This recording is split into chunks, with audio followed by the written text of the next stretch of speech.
মনোৰঞ্জনলৈ মই প্ৰথম আহিছোঁ আৰু অনুভৱ বুলি ক'বলৈ প্ৰথম আহিয়ে এটা খুব ধুনীয়া মই অনুভৱ কৰিছোঁ সেইটো হ'ল মঞ্চসজ্জা আমি প্ৰায়ভাগ এনেকৈ পৰীক্ষা ল'বলৈ যাওঁ বিভিন্ন ঠাইলৈ গৈছোঁ কিন্তু তাত আমি সততে এনেকুৱা এটা অৱস্থা নেদেখোঁ কিন্তু ইয়াত আহিয়ে গম পাইছোঁ যে ল'ৰা ছোৱালীখিনিক দেৱজিৎ দাই এটা সুন্দৰ পৰিৱেশ দিছে গতিকে অনুভৱ ধুনীয়া পৰীক্ষা হৈ আছে আৰু ভাল লাগিছে ল'ৰা ছোৱালীখিনিৰ পাৰফৰ্মেঞ্চ খুব সুন্দৰ দেৱজিৎ দাৰ কষ্ট যে সাৰ্থক হৈছে সেইটো কিন্তু দেখি গম পোৱা গৈছে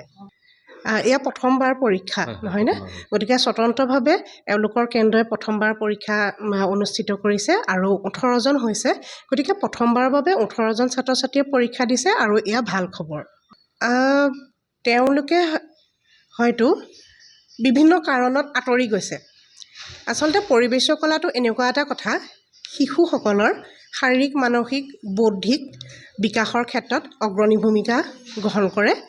গতিকে এই যে আঁতৰি গৈছে বুলি আমি ভাবিছোঁ বা দেখিছোঁ তাত কিন্তু আমাৰ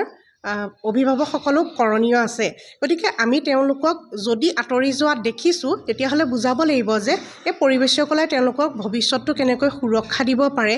বা ভৱিষ্যতে যে তেওঁলোকে এই পৰিৱেশ কলাৰ জৰিয়তে জীৱিকাৰ লগতে নিজকে প্ৰতিষ্ঠিত কৰাৰ এটা যে সুন্দৰ মানে পৰিৱেশ গঢ়িব পাৰে সেই কথাটো আমি তেওঁলোকক যদি বুজাই দিব পাৰোঁ তেতিয়াহ'লে তেওঁলোকে নিশ্চয় আঁকোৱালি ল'ব আজি পৰীক্ষা হৈছে সৃষ্টিশীল নৃত্যৰ কি হ'ব বাৰু তেতিয়া কোৱাচোন ষ্টেজটো ডাঙৰ হ'ব